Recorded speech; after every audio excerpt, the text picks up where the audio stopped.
refining process is a mystery to many who have never witnessed it firsthand. If you've ever wondered how your shop's scrap is transformed into a payable amount of cash or new metal, stick around.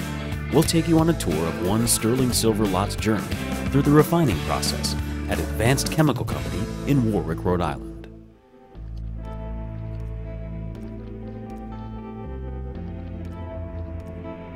All scrap arrives at Advanced Chemical in bins sealed with security tags.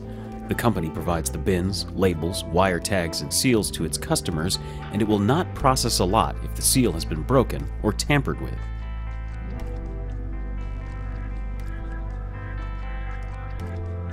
The process starts with weighing the lot to verify the weights the customer has recorded. Advanced Chemical videotapes the weighing of the lot, so if there is a discrepancy, the company can look back on the video footage and check what the scale was reading at the time. This lot of sterling silver jewelry scrap weighs 1,100 ounces.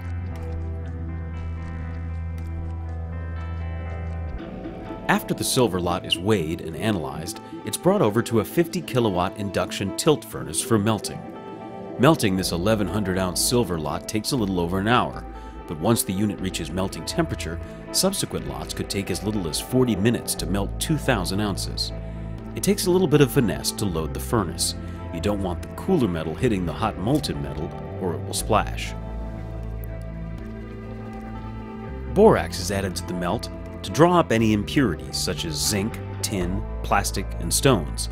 The borax and the impurities will form a slag that will make its way to the top of the silver bars when they are poured and cooled, making it easy to remove.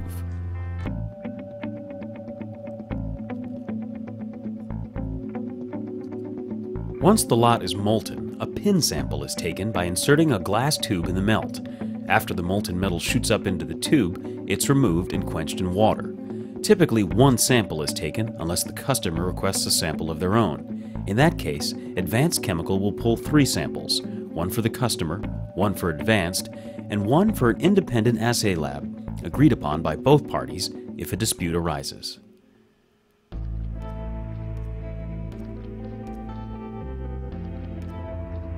After the sampling, the molten metal is poured into ingots, resulting in 2 bars.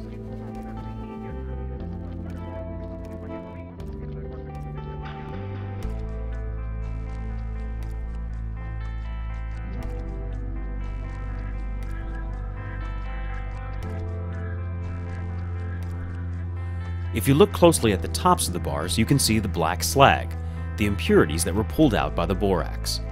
You can even see all the stones from the jewelry at the top. After the bars are cooled, the slag is broken off and the bars are polished. This part of the refining process is now complete, and it's on to the lab to determine the customer's return.